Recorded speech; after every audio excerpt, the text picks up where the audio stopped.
The moment Phayak saw him, his world stopped. Natee stood behind the cafe counter, pouring coffee like it was art, hands steady, movements smooth, eyes quiet and sharp. Beautiful in a way that felt dangerous. Phayak forgot why he'd even come. He just watched. "Table for one?" he finally managed. Natee glanced up, polite and unaware. "Sure." That simple look hit harder than it should have. After that, Phayak kept coming back. Not for the coffee. Not for the pastries. Only for Natee. Each day, he memorized him, the soft smile, the focused expression, the gentle hum under his breath. It wasn't a crush. It was something heavier. The first glance was accidental. The second was intentional. By the third, Phayak knew one thing. He wasn't leaving. And if Natee ever realized how closely he was being watched, he would run. Because some feelings grow slowly. But this one? It burned from the very first second. The cafe door chimed as Phayak stepped inside. Coffee and vanilla filled the air. And there was Natee. Calm. Focused. Arranging flowers like the world wasn't rushing past. "Morning," Phayak said. "Usual?" Natee smiled. He nodded. Phayak watched him work, the quiet hum, steady hands, hair falling into his eyes. Somehow, it all felt impossible to look away from. "Careful, it's hot," Natee said, placing the cup down. "Worth it," Phayak murmured. "I get to see you." Natee laughed softly, cheeks faintly pink. They sat in easy silence, sunlight warming the table. As Phayak left, he paused. "I'll see you tomorrow." Natee smiled. Tomorrow. Outside, Phayak already felt himself waiting for it. Phayak walked into the cafe with a grin. Today, he'd brought a friend, finally ready to show someone the person who had stolen his heart. "Trust me," he whispered, "you'll get why I come here every day." Then he looked at the counter. And froze. Natee was there. But he wasn't alone. A man stood close, laughing softly, an arm draped over Natee's shoulder like it belonged there. Phayak's chest tightened. He turned to a waiter nearby. "Who's that?" "With Natee?" The waiter hesitated. "His boyfriend." The word hit harder than anything. Boyfriend. Before Phayak could react, Natee noticed him. "Phayak. I should have told you. This is Karn." Karn gave him a polite nod, his smile faintly possessive. "I see," Phayak muttered. He couldn't breathe. Couldn't stay.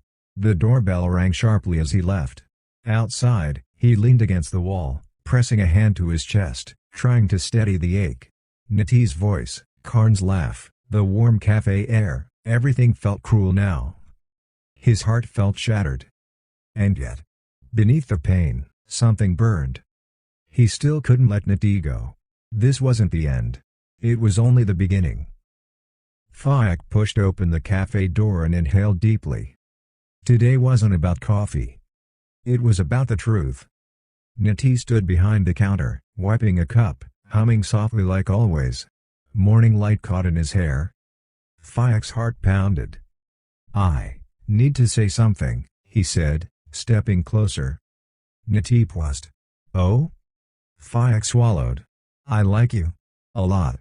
I can't stop thinking about you." Silence. Then Natee looked at him, calm, gentle, apologetic. "Phayak. I appreciate you telling me. But I have a boyfriend. I'm happy with him. You can't change that." The words hurt, but Phayak forced a smile. "I know. I'm not asking you to leave him. I just needed you to know." "I'm glad you told me," Natee said softly. "But I can't give you what you want." "I understand." He turned toward the door. But with every step away, something twisted tighter inside his chest. He couldn't stop coming here. Couldn't stop watching. Couldn't stop wanting him. Behind the counter, Natee simply went back to work, humming like nothing had changed. Phayak's confession had been quiet. Polite. But the obsession growing inside him? It was only getting stronger. The cafe smelled of coffee and warm pastries, but Phayak noticed only Natee, moving gracefully behind the counter, humming as he worked. Heart pounding, Phayak stepped inside and placed a small bouquet of white lilies near Natee's hand. You don't have to do this, Natee said gently. I just thought you might like them, Phayak replied. After a brief hesitation, Natee set the flowers on a shelf behind the counter. I'll keep them this once. Just to avoid a scene. Before Phayak could respond, a familiar voice sounded at the door. Karn stood there with a suitcase. I'm leaving for 2 months. Natee's face lit up as he walked over. They spoke softly, hands brushing, and Karn smiled. When I come back, we're getting married. Phayak watched from a distance, every small gesture carving deeper into his chest. Even after Karn left, Phayak kept coming. Notes, flowers, small gifts appeared. Natee accepted only a couple of flowers in public and refused the rest. Some returned, others discarded in quiet frustration. One morning, when Phayak placed a single rose on the counter and asked he'll be gone for 2 months, and Natee confirmed it, something dangerous ignited inside him. The cafe was closed for renovations, the usual noise replaced by empty silence. For the first time, nothing stood between Phayak and Natee. Phayak kept coming near the apartment of Natee, heart pounding, just to watch Natee. But Natee kept ignoring him. The day before renovation of cafe completed, Phayak climbed the stairs to Natee's apartment, heart racing. He couldn't wait anymore. He had to see him. The door opened. Phayak. What are you doing here? I wanted to see you, Phayak said, stepping inside. His voice shook. I can't stay away. This ends now, Natee said firmly. Stop coming here. Phayak grabbed for his hands. Just one chance. One touch. Please. Don't.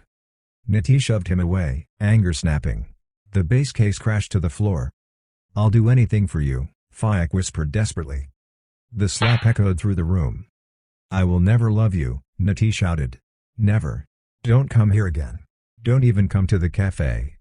Phayak held his burning cheek, staring at him. Rejected. Shut out. But he still couldn't walk away. For Natee, this was the end. For Phayak, it was only the beginning of something darker. The cafe finally reopened. Phayak stepped inside, the familiar scent of coffee wrapping around him, but before Phayak could even step fully inside, Natee shouted. Phayak. Get out. Without a word, Natee shoved him toward the door. Phayak didn't fight back. So he stopped going to the cafe. The next morning, on the street near the market, they met again. Stop following me, Natee said coldly. I'm not, Phayak replied softly, walking beside him. I just ran into you. Don't come near my cafe. Or my apartment. Phayak said nothing. The day Karn returned from the USA, Natee hugged him too tightly. Karn noticed at once. What happened? He asked, brushing his thumb over Natee's cheek. Natee didn't answer, just pressed his face into Karn's chest, like he'd been holding everything in for too long. When he finally spoke, it all came out. The cafe, the gifts, the following, the apartment, the slap, the fear. And Phayak. Karn's expression hardened. You should have told me earlier, he said quietly. You don't handle things like this alone. That night, they went to the police station together. Phayak didn't resist when the officers arrested him. Cold cuffs snapped shut around his wrists. He didn't fight or argue. His eyes searched only for Natee, standing behind Karn, safe and far away. Phayak smiled faintly. So this is how it ends, he murmured. After that, everything moved fast. Karn stayed with Natee. Families met. Wedding plans began. Soon, laughter filled the cafe again. They married. Rings exchanged. Promises made. Smiles for the world. They looked happy. Complete. As if Phayak had never existed. Thank you for watching. Part 2 will be more interesting. Till then, watch my others videos on my channel.